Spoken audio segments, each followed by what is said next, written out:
Welcome to the IMWG conference series coming to you today from Madrid in Spain. This is the venue for the IMWG Summit and also the upcoming European Hematology meetings here in Madrid, the EHA meeting. And I'm very, very pleased to welcome you. And with me today, I have Mariví Mateos from the University of Salamanca in Spain. Very pleased to welcome you again, Mariví. Hello, thank you very much for the invitation to be here.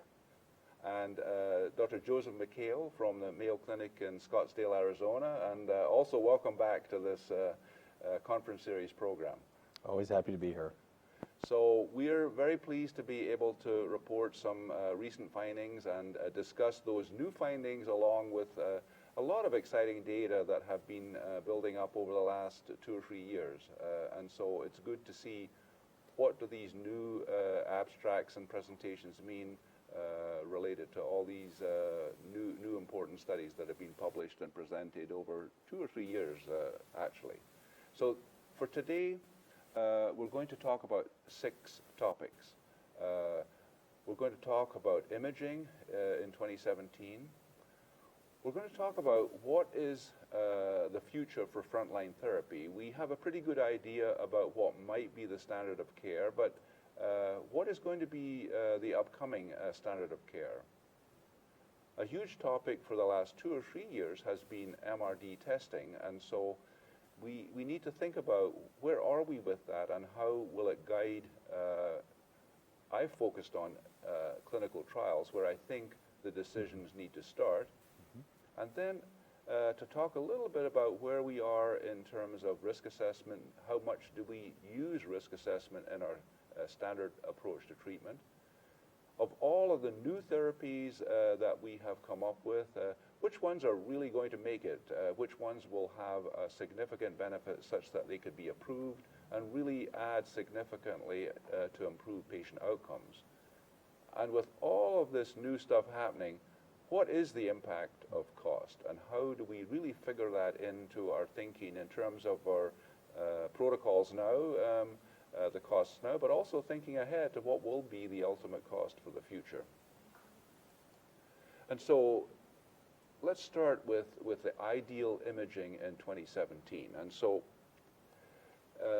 we have moved over the last few years with the help of Joe Mikhael from CRAB to the slim crab, and we've talked about the criteria that are necessary to diagnose myeloma early, 60% plasma cells, the light chain levels, and the MRI to give us that early decision making. And so we have this baseline testing table here where you have MGUS, and then you have the myeloma defining events. In addition to the 3 that you just saw, we also have some finer assessment of renal function, the creatinine clearance, which is a myeloma-defining event prior to the onset of true CRAB criteria. But in the implementation of these myeloma-defining events, where are we with the imaging part? Now, does this mean that we don't use X-rays anymore? We have learned that if you do CT, whole body low dose CT, that you can pick up at least 20% more lesions. And then also with MRI, you pick up more disease, and with PET CT scanning. And so the questions are, and maybe Mariví, you could comment first, because I know this was extremely important to you in your smoldering myeloma trial in terms of the imaging. So perhaps you could comment with your experience there. Yeah, thanks, Brian, for the question, because I think that the evaluation of the bone disease is extremely important in the management of our newly diagnosed myeloma patients. And skeletal survey has been the standard evaluation, the standard assessment for the evaluation for more than 30 or 40 years. However, as you mentioned, we need 30% of bone loss to have a lytic lesion. And now we have more sensitive techniques like low-dose CT, PET CT, or even MRI for the evaluation of bone disease. So I think that we have to switch from X-ray to this new assessment. how to choose among low-dose CT, MRI, or PET-CT. So Yes. I think that from my personal point of view, I think that at the moment of diagnosis, the three techniques are available and are good techniques for the evaluation of bone disease. But you know that the International Myeloma Working Group update also the criteria for the evaluation of the response. So if we are thinking in the use of these imaging assessments for the evaluation of the response, for me the optimal way will be to use PET-CT. Yes. Because And you MRI have it is then you- able to detect lytic lesions at baseline, but during the follow-up, the predictive power of the MRI is much more lower in comparison with PET-CT. But then you also need the baseline. Yes. Yes. Yes, and also we have to realize that approximately up to 20% of the myeloma patients can be PET-CT negative. So we have to investigate more and more in the PET-CT using probably new markers to try to identify these 20% of the patients in which PET-CT can be negative. But definitely, I think that we have to move from the conventional X-ray to these new imaging assessments. Now, do you want to comment about what happened with your screening and the smoldering situation? Yeah, this is extremely important because so we conducted, as you know, a trial in smoldering in 2007 in which skeletal survey was the standard care for the evaluation of bone lesions. Now we have already completed the recruitment of our new trial, also in the same patient population, high-risk smoldering myeloma patients. But now we decided to use PET-CT as screening, and 32 screening failures were so far reported. Wow. And these screening failures, most of them were new myeloma due to the detection of lytic lesions when we moved to PET-CT for the technique for the evaluation of lytic lesions. So clearly it represents a much more sensitive technique, and so we are going to be able to diagnose, to do the diagnosis of new myeloma. Right, right. So huge educational point. So, what's your perspective on the imaging? What do you do? X-rays? Which testing do you use? No, I think Madrid said it very well. But actually, I still use X-rays up front for two reasons. One, because it can be done very quickly in the workup of a patient, and if it's positive, I still do agree that the PET scan or whichever you can use. We actually have a protocol using the low-dose CT, but we often will go straight to PET scan. Will not only help diagnostically, but as Madrid said, will help you follow the patient later. So that's important to have that baseline. Absolutely. But the second reason is often, especially in patients who may have very severe bone disease, the X-ray paradoxically might be the best image if someone needs a surgical intervention. So we have patients who may have, particularly in the long bones, that may not be as beautifully seen in some of this imaging. I just had a patient a week and a half ago. We did that, and the orthopedic surgeon looked at the X-ray and said, no, we need to pin that. So I'd say that slim crab is not going to be so slim. It's getting a bit fatter here with more options. So I'm not sure if I'll call it chubby crab or what, but we'll find something to include these different modalities, because I think although the MRI in our diagnostic criteria is the one that's been validated with more than one focal lesion, I think with time we'll be able to incorporate these three different ones. Not to mention, looking a little bit ahead, it could be that PET MRI in the future, which is now something we're exploring, could even yet be another one. But I think the take-home message now is that the skeletal survey may be helpful to a certain degree, but another level of imaging is likely important for a baseline and for diagnosis. Or maybe diffusion-weighted MRI, I don't know if you're able to do that, yes. And then the final point, which actually you touched on, is other testing. You mentioned that there are 20% who are PET negative.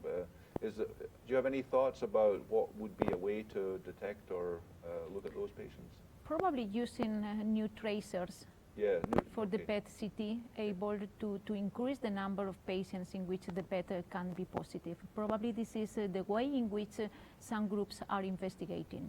Right, right. And the PET MRI might be a part of that solution as well. Yes. I mean, that's still limited technology. Not very many centers have it, but it has that theoretical advantage of really combining the benefits of a PET CT-like scan as well as MRI into one. Right, right, right. Okay, so let's move on. So we have fine-tuned frontline therapy, but the question here is, what do we see as the future for frontline options? And so, as was presented at the summit, we do have the VRD versus RD data. You're familiar with this, the comparison of the VRD with the standard RD regimen with a clear progression-free survival benefit of almost 1 year, 43 months versus 30 months, and then also overall survival over 6 years versus a little over 5 years. And then the impact in the SWOG trial was obviously related to depth of response, but even more impressively, where you combine VRD with auto transplant in the IFM study, the achievement of the deep response with MRD negativity gives you that added benefit in PFS, although not so far in overall survival.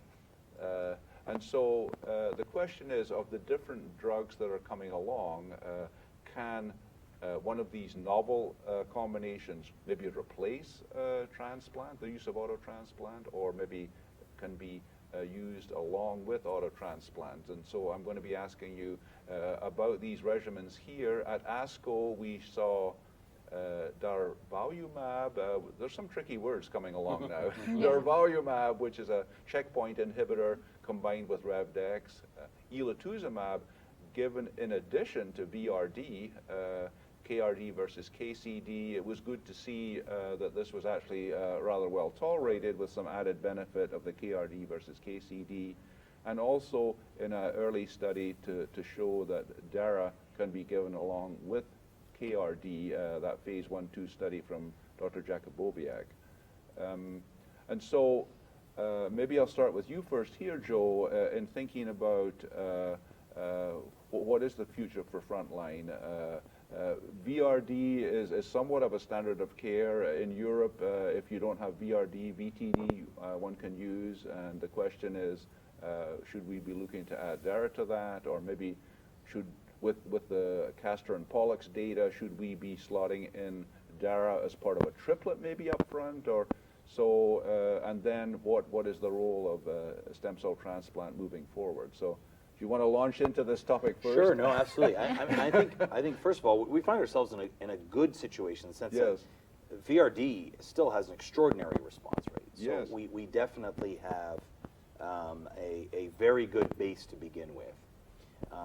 So adding to it, trying to build on that, I think I'm getting remiked, or Brian's being remiked. All right. So what I would say to that, Brian, is that we're already starting at an amazing starting point.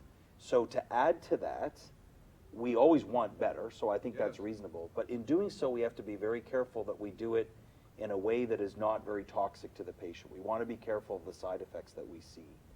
Thankfully, daratumumab has really not shown a lot of side effects by itself or in combination with others. So I think we will quite likely see a daratumumab combination added to either VRD or KRD, which we're already seeing. So I think of the ones that were being proposed, I would say that's towards the top of the list.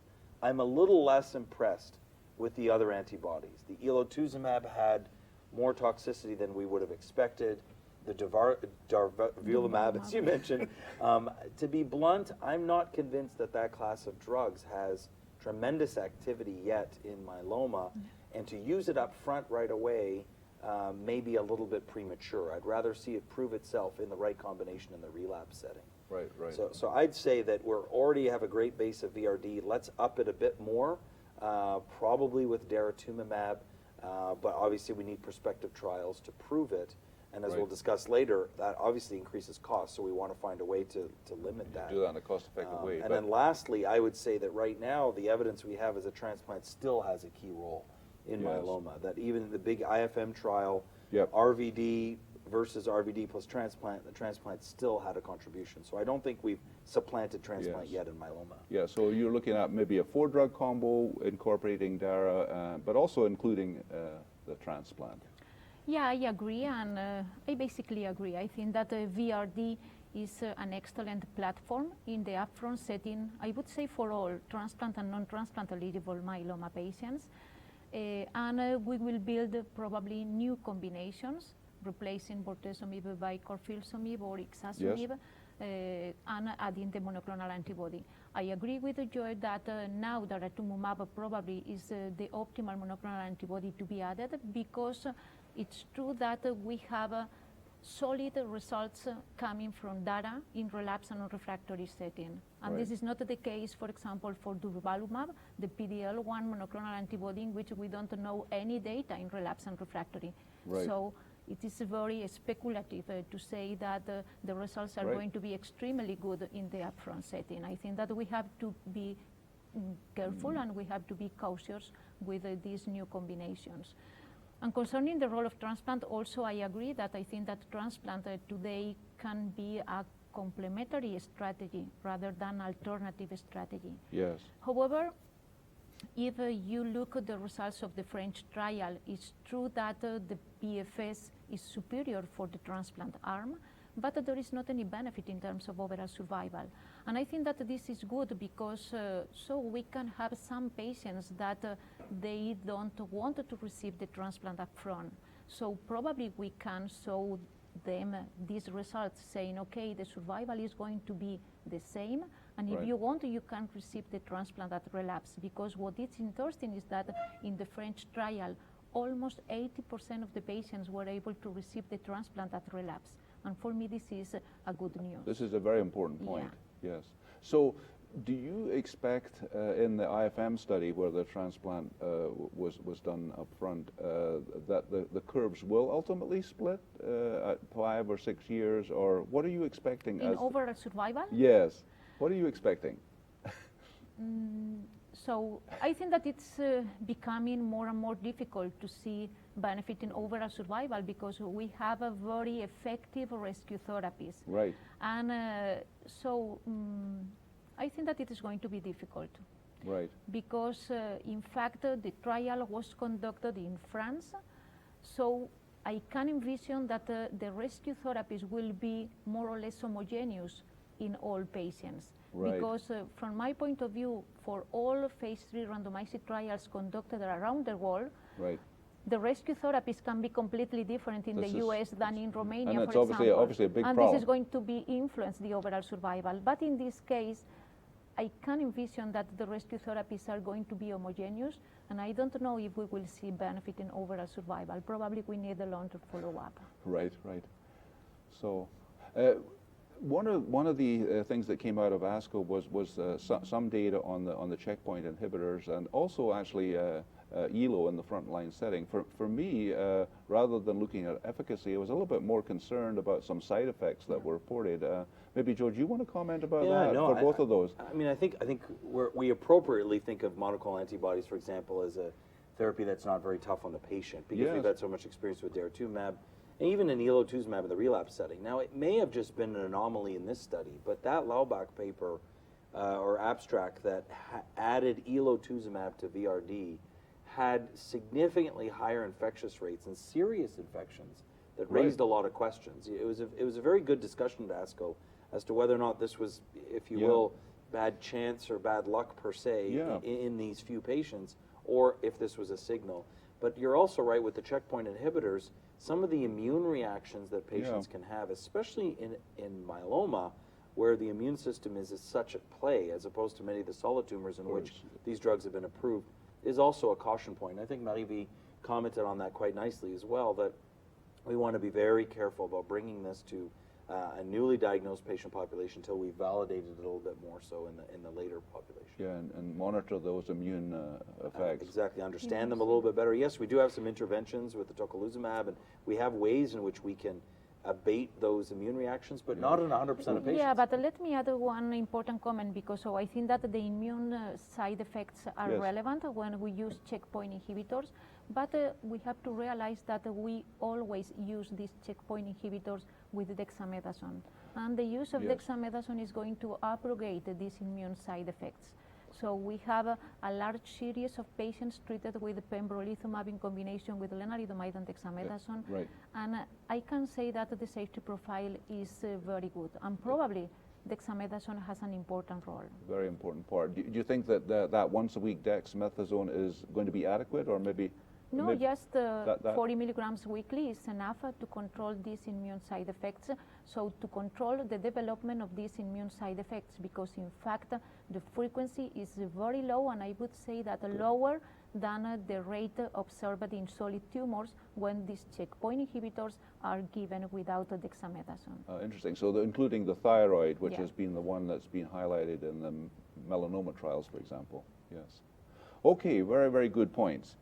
So let's move ahead with this next topic. We've talked about MRD a lot, and so this segment here is to try to bring this into focus in terms of what really is the way that we can effectively use our capability to use MRD testing right now. And so one area that I'd like to focus on is in maintenance. And so obviously there is the meta-analysis of lenalidomide, which clearly shows benefit at each time point here, added benefit. And so I think that there has been really a wide acceptance that ongoing lenalidomide maintenance does give benefit. And I think that this particular result is moving forward to publication rather soon, I think.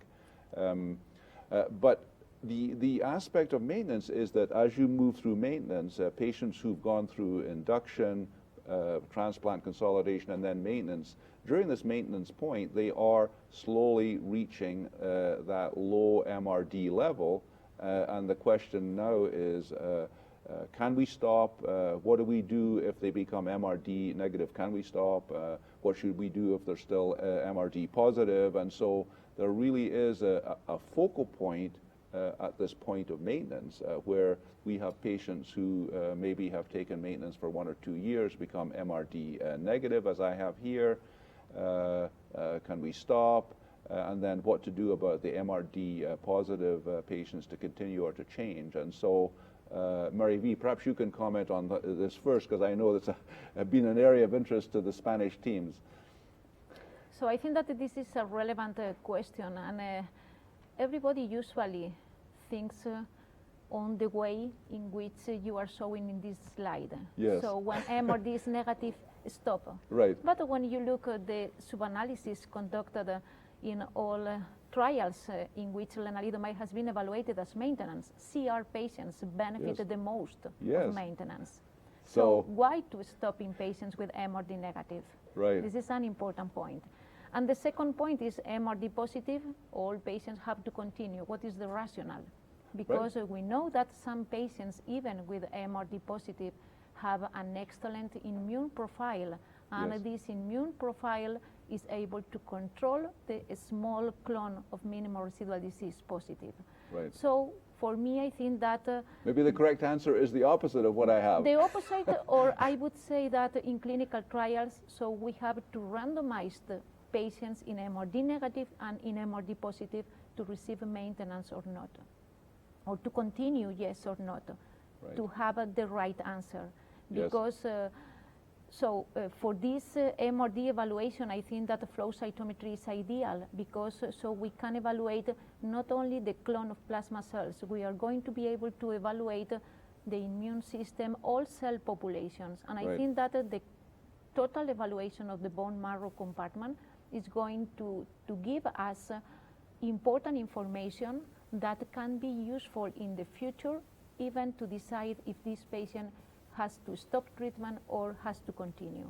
Absolutely, and this is my position about the role of MRD in to take decisions concerning the maintenance therapy. Right, so that with the flow you can study the immune microenvironment, but how about in the MRD positive? You can also study some features of those MRD positive cells as well, yes? Yes. So, Joe, what do you think? I agree with Maria. She makes a very good point. I think it's a bit simplistic to just think that, as soon as someone hits MRD negativity, they can stop. We know that MRD negativity or minimal residual disease negativity means that their prognosis is better, but what to do about it, we don't really know.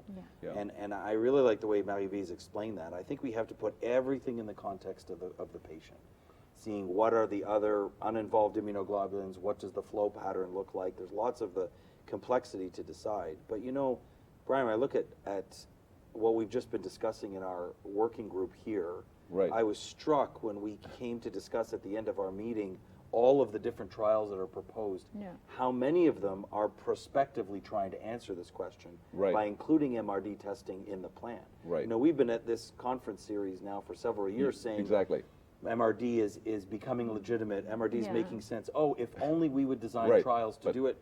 They're here. We do have them finally. Prophet Brian has spoken, and I think that this is relevant. It's hugely relevant, as we'll come to discuss, I'm sure, at some point in cost.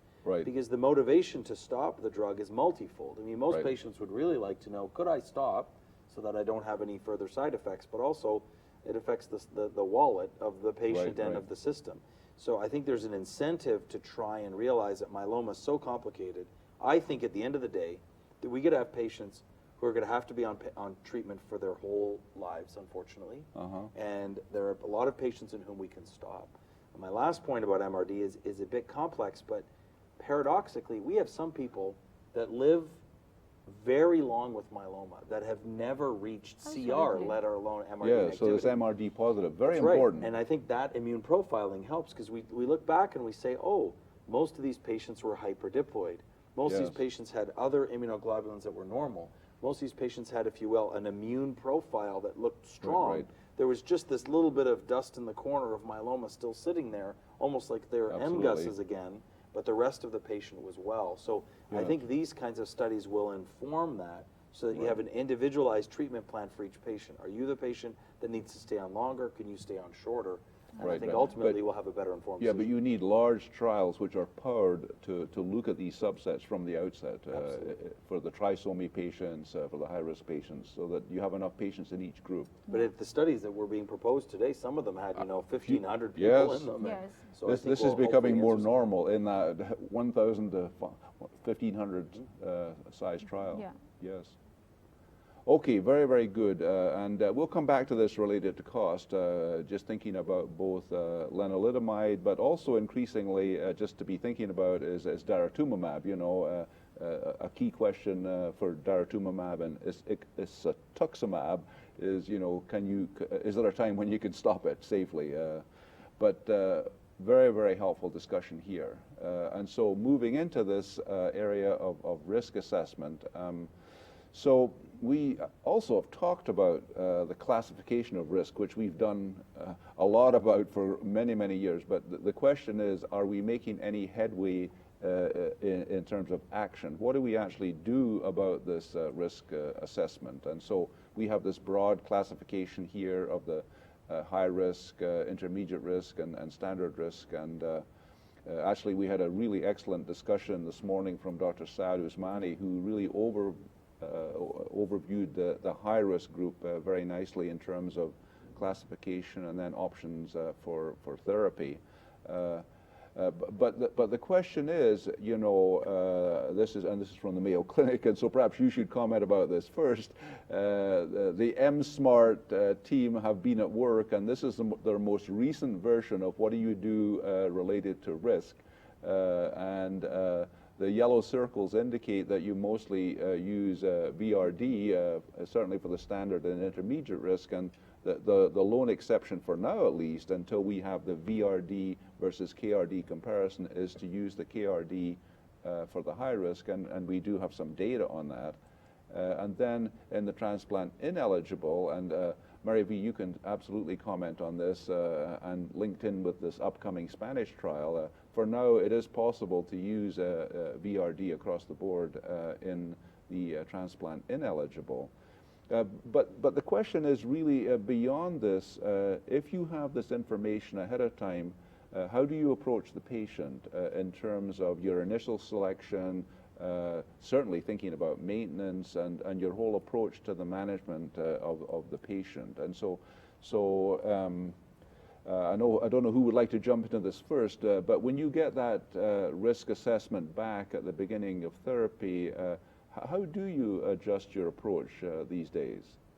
Mary V, do you want to start on this one? Yes. Yeah, so first, so we have been talking about risk status concerning cytogenetic abnormalities, mainly cytogenetic. In the future, probably we will incorporate a much more complex, complex genetic maybe approach. molecular level, Yeah, and gene mutational expression. profile, gene Yes. expression profiling. Imaging even. Yeah, and also we can consider as risk features other characteristics like advanced age or renal impairment or extramedullary disease, plasma cell leukemia, etc. Yes. But so if we consider that high-risk patients can be defined by the presence of high-risk cytogenetic abnormalities, and according to the SMART guidelines that you have just showed, I would say that the only approach that we do for these high-risk patients would be to plan the possibility of tandem autologous stem cell transplantation right now. Okay.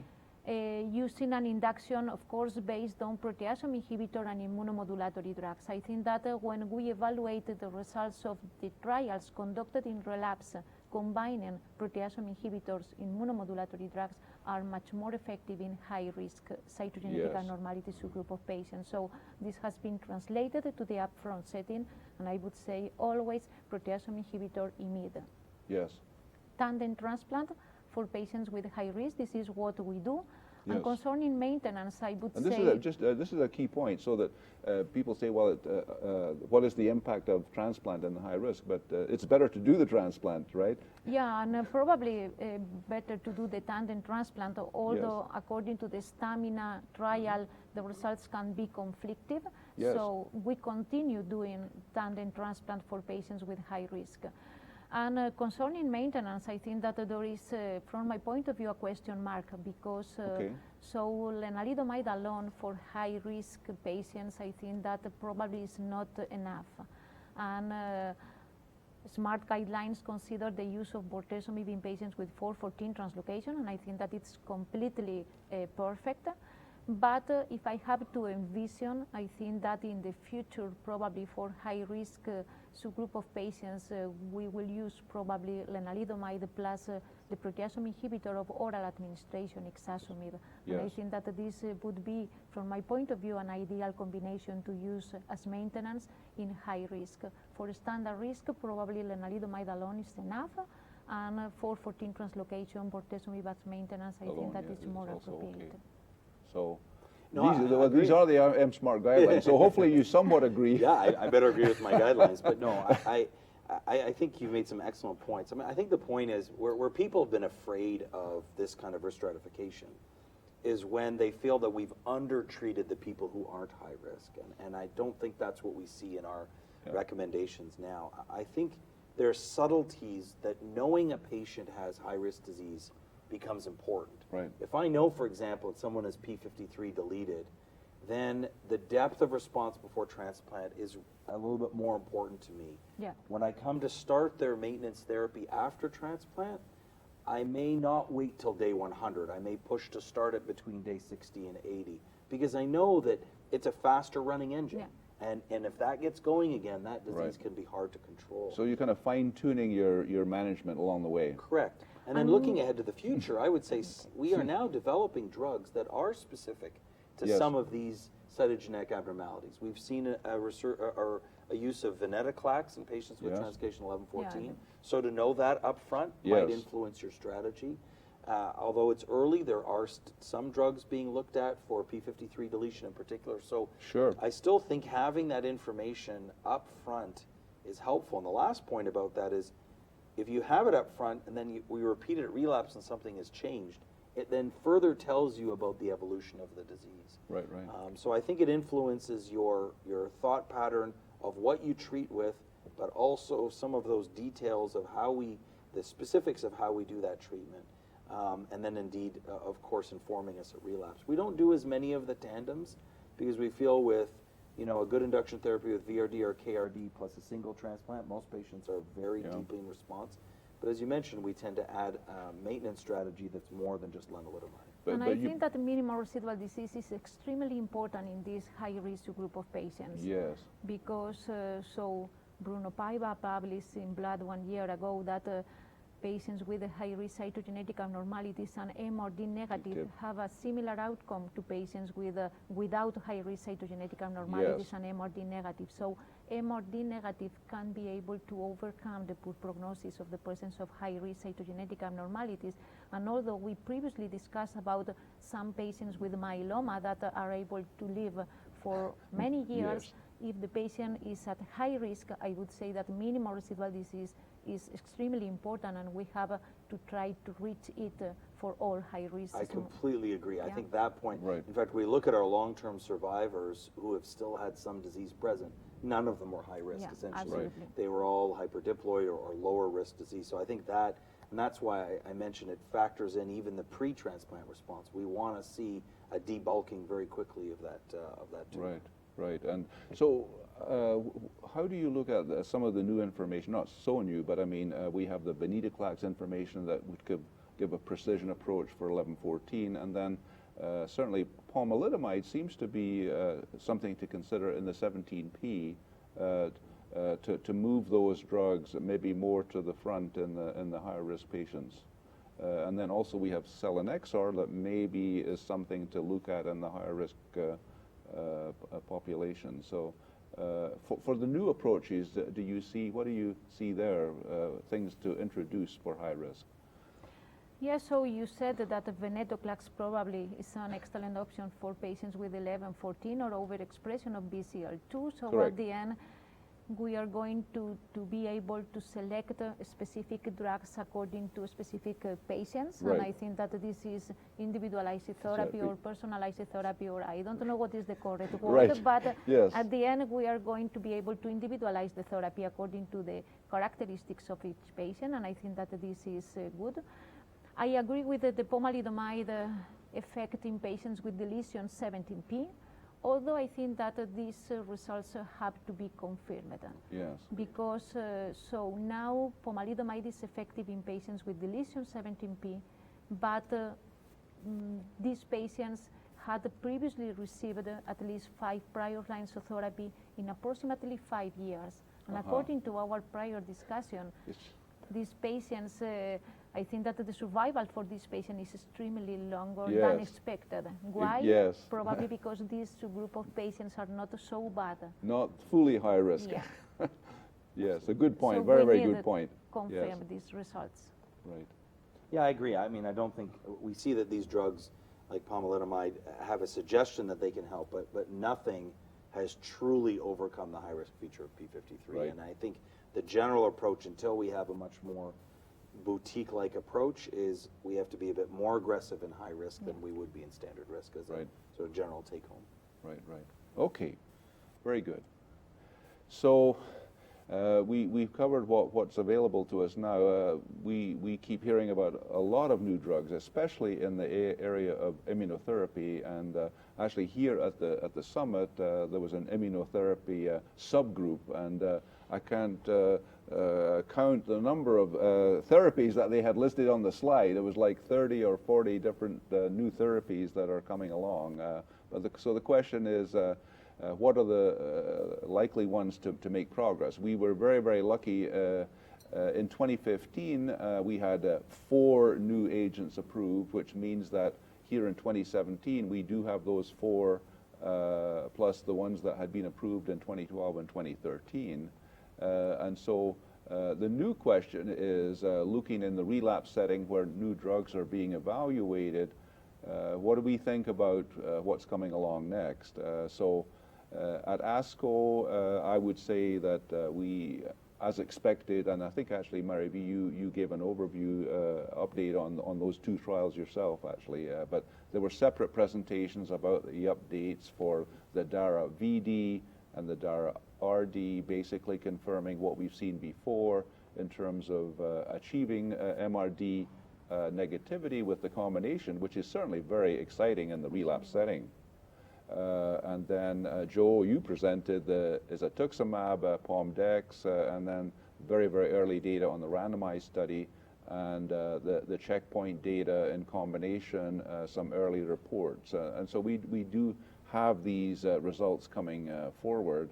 This is kind of like a boutique observation that actually comes from ASH. I'm not quite sure where this is going with nelfinavir, which is the AIDS drug that was used to overcome bortezomib resistance. This was a small trial from Switzerland that kind of caught people's attention because of the results shown here. There were over 70% of patients did show some benefit with some very deep responses in patients who seem to be bortezomib resistant, but there's been no confirmation of that outside of Switzerland.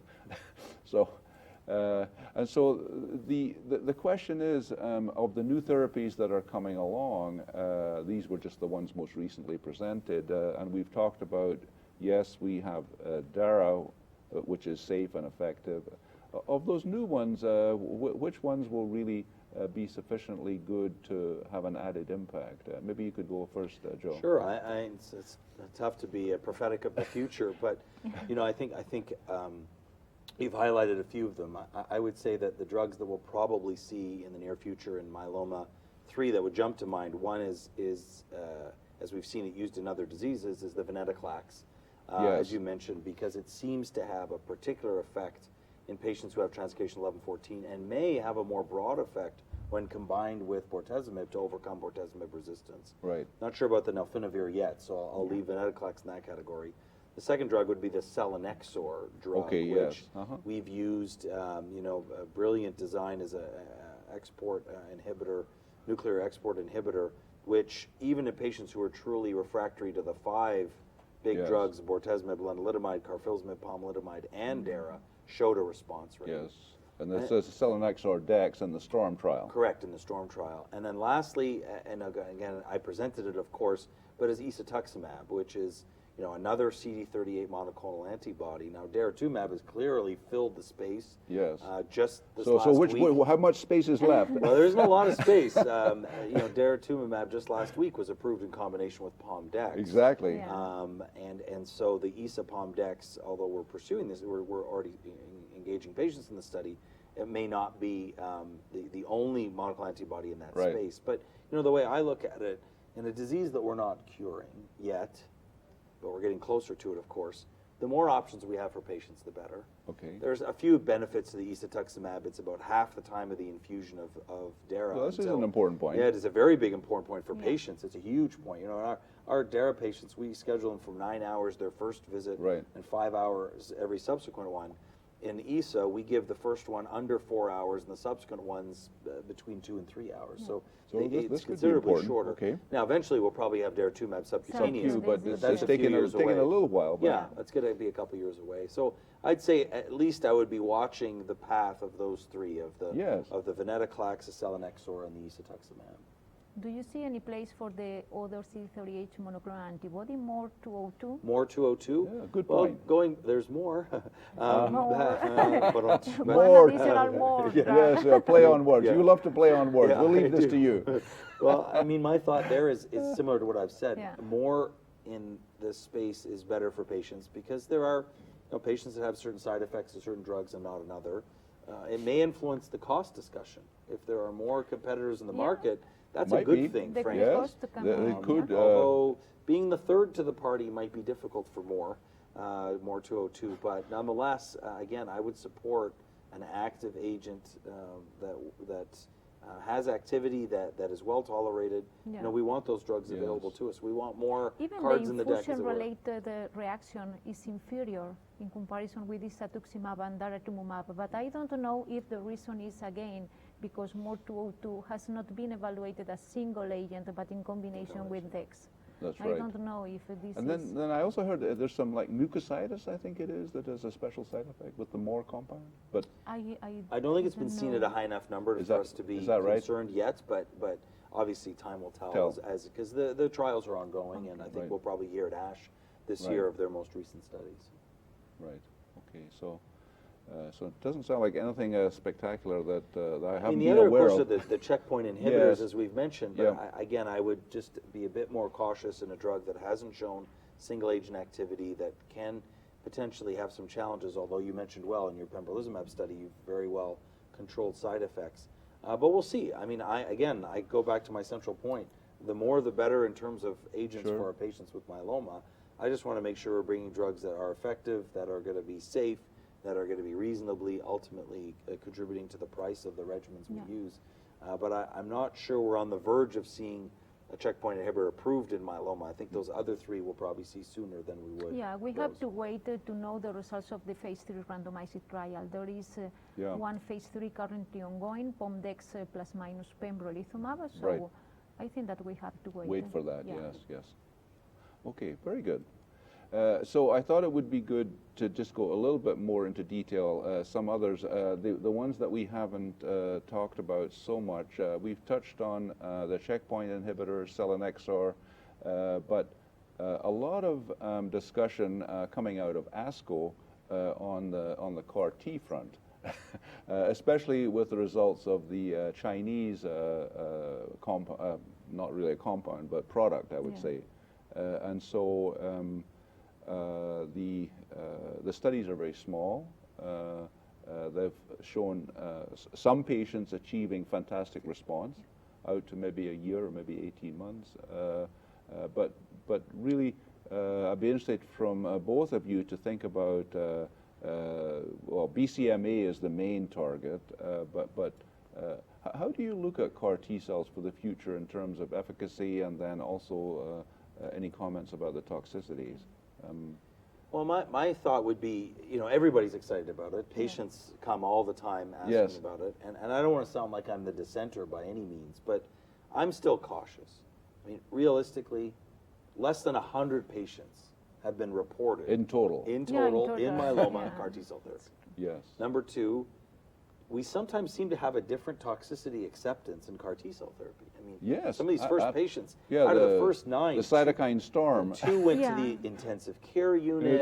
This is true. These people get very sick, and I'm very afraid that we minimize toxicity. It's almost like I feel like when I have my transplant hat on, sometimes as transplanters, we minimize certain side effects. Yes. If this were any other drug, people would say, wait a minute, this is not. Yes. Thirdly, the response, albeit good, is still not prolonged yet. We need to wait to see, and we have seen a few relapse already. If you look at the Penn, University of Penn, I think it was 3 out of the 9. There are deep responses, but it's it's a subset of patients even, right? Correct, absolutely. And then my last point about it is that I'm just very hesitant when people get overly optimistic and start talking about the cure potential. Yes, although which the is the potential comments coming out of might ASCO. be there, correct. I mean, that Chinese study was encouraging. It's opening our eyes to it.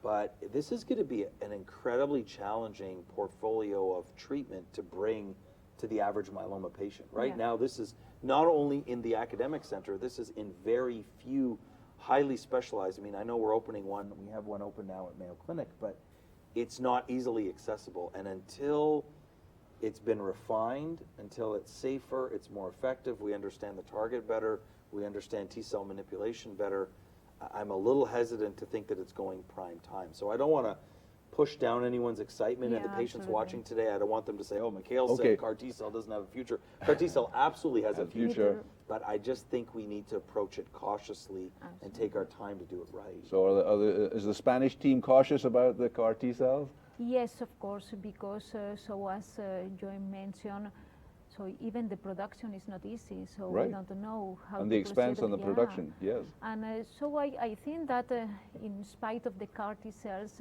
we are going to have a new monoclonal antibodies like the conjugate monoclonal antibodies or the B-specific monoclonal antibodies. Yes, bispecific. That I think that they are also very encouraging because probably they are going to have a similar effect to the CAR T cell, but the toxicity is going to be inferior, I would say. Yes, so and I think much easier across the board, right? And so we are going to start a new trial with a bispecific monoclonal antibody targeting BCMA with the CD3. So we will see, but I think that these new approaches can be also relevant, and the toxicity will be for sure inferior to the CAR T cell. Right. So, so there was some comments about the hype or the hope for CAR C cells. So maybe a little bit of a hype for now, yes? With some hope. With some I hope. Put them both. Instead of saying hype or hope, I'd say hype and hope. Hype and hope. Hype and hope. The two together. All right. And we've really talked a little bit about the the same with the checkpoint inhibitors. We need to wait for that phase 3 study, and we've touched on the others for now. Yeah, I guess the only comment I'd add to the Yes. bottom of that Yes. is that there are new IMiDs. There's two Oh yes, in the particular. new image. Yeah, Yes. we have a trial open right now for one of them. Doesn't, as you know, even have a name yet, CC220, Yeah. Which we're Yes. being able to use. We've had a few patients on it. So, you know, developing newer versions of the drugs we have now is always Yes. beneficial if they're more potent and less toxic. But obviously, we need more than just IMiDs in the future. But I'm looking forward to using those next Right. generation IMiDs. Yeah, but realistically, what strikes me is how much more mileage can we get out of these images? You know, actually, at the beginning of the summit, Leif Bergsegelgul, he presented some of the mechanism of action, and you know, if you move off the target with an IMiD, I mean, how much more can you do with an IMiD? You know, once you've achieved that goal to block the target at the I think there's the law of diminishing returns. per Yes, se, there's right. only- and we've seen that same with lenalidomide and pomalidomide. There's Yeah. definitely Right. a benefit, But- but the benefit is getting smaller incrementally. Yes, yes, I agree. I mean, with the POM versus RAB, there seems to be a better impact on 17p minus, maybe. Yes. All right. And so the final point, which we spent actually a lot of time talking about at the summit this year, and is discussed at ASCO and ASH, and I'm sure will be discussed at EHA, is the importance of cost. And so this is a slide I believe developed actually by yourself, Joe. I mean, if we just look at the basics of where myeloma therapy is going, I mean, there are cheaper therapies and there are more expensive therapies. If you look at doublets and triplets, and now earlier we were talking about quadruplets. Certainly the doublet is cheaper. There are some triplets that are also cheaper, using one novel agent versus two novel agents versus what would be three novel agents. But these numbers are getting to be really large. On this slide here, I have, you know, VRD or KRD in excess of $250,000.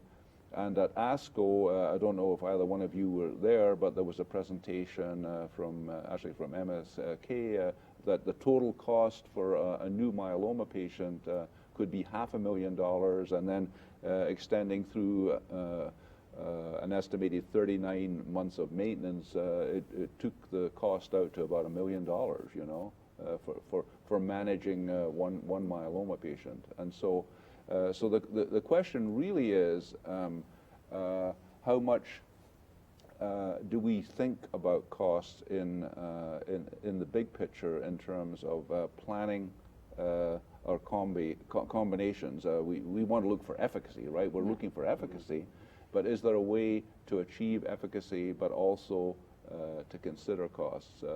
And is this something that is going to be true for all patients? Is it a subset of patients where this might be an issue? Maybe I need to go back if I can. Anyway, I think, Marie-V, maybe you can start this off in terms of, because we've talked a little bit about ideas of how giving the best therapy can also be combined with a way to manage the costs. Yeah. So I think that the cost is important, of course. But so we have to realize that we are coming in myeloma from alpha-lactam and prednisone. Yes. The cost was 0. So now the cost has increased a lot because we have new combinations, much more effective. And in fact, so I would say that the incidence of myeloma remains the same, 4 or 5 new patients per 100,000 inhabitants. But the prevalence of myeloma is increasing. Yes. Because the survival is Yes. much more longer. So Right. at the end, we have more and more patients candidates to receive subsequent lines of therapy. And when we have in front of us the patient in relapse after 3 or 4 lines of therapy with an excellent performance status, and why not to offering a new agent to this patient? And so this is true that we are going to increase the cost. But so I think that from the general point of view, I would say that we are generating many new combinations, very effective in relapse. So the optimal way would be to immediately move to the first line of therapy, or even before, as we were discussing during the summit, Why? Because so if we invest the best in the best patient population, newly diagnosed myeloma patients at standard risk, or even high risk smaller myeloma patients, so I think that we will be able to cure an important fraction of patients. And if we are able to cure this fraction of patients, I think that the treatment will be cost effective. Exactly, exactly. So I think that this is an important strategy that maybe we do need to talk about more, is that you can justify that cost if you're really eliminating the myeloma and achieving a cure or very, very long survival. This is important for us and for the people who come to the summit and to myeloma meetings to think about, because these are strategies that need to be part of our trials. Yeah. That we, instead of having very long and complicated trials and maybe looking at this one or that one, maybe we need to have more that have this kind of a philosophy. What do you think, Joe? No, I mean, I agree with Matthew V. The problem is it's still theoretical. We haven't cured patients yet. And the reality is my patients in clinic this week are struggling. So there's a problem already. That's the flip side. There's a problem already, right? I mean, especially just unfortunately in the American system, when it's an oral agent, very often those are the ones that are the most difficult for the patients to obtain, because insurance company will cover it if it's subcutaneous or if it's IV. But for a lot of our patients, and a lot of these newer agents are oral. So if I want to place my patient on ixazomib, lenalidomide, dexamethasone, they may have a copay every month in excess of $500 per drug. Right. So they say to me, Doc, can I just get one of them? You know, and grant agencies and the pharmaceutical company compassionate programs are present, but are never comprehensive. So cost is an issue now.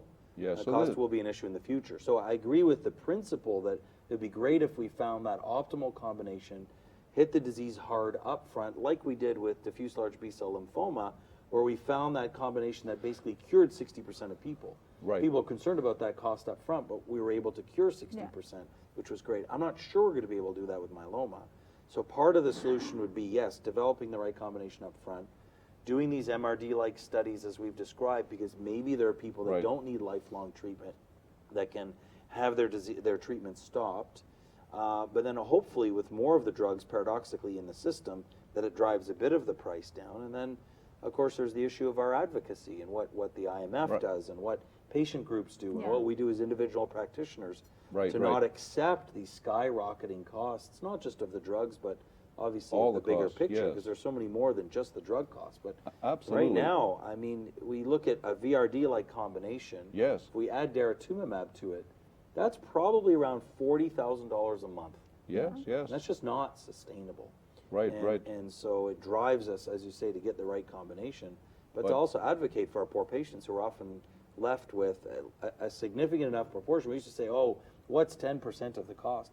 10% of $40,000 a month. It's more than it's $4,000, right? It's a lot of money. It puts people in a negative balance that first month. Yeah, it makes it so impossible. I think that, I mean, you're raising this point, which is absolutely true, is that there is this urgency of the patient who is sitting across the table from you who cannot pay for what they need, you know, and what is the best. And then even in the bigger picture, which we talk about at these international meetings, is that there are so many patients in so many different countries who don't even have access to those, so that you have these two types of problems, people who do have access but absolutely cannot afford it. And then because of those high prices, mostly coming from the US, it keeps the cost high outside the US, and so then naturally the government is not going to pay for that in smaller economies. They can't pay for it. And so as was presented by Jean-Luc, there is definitely an urgency, but it's a complicated problem that needs advocacy, but to advocate to whom and for what, you know, it's it's not so easy. And it's not exclusive for myeloma, but for other hematological diseases and for other solid tumors and for other diseases, because we have many new agents for the treatment of all diseases. So I think that this is a problem. Yes, it's a broader problem, and so this is one of the things that came out of the discussions here, is that certainly in our myeloma area, we should have some thinking about what we want to advocate for, and it was discussed that certainly we need to bring the stakeholders together, and because there certainly could be some ways to adequately reduce costs that are not too disfavorable for the pharma companies. Development could still occur. We don't want to inhibit new drug development for sure, but in a way that it would be good for all of the stakeholders.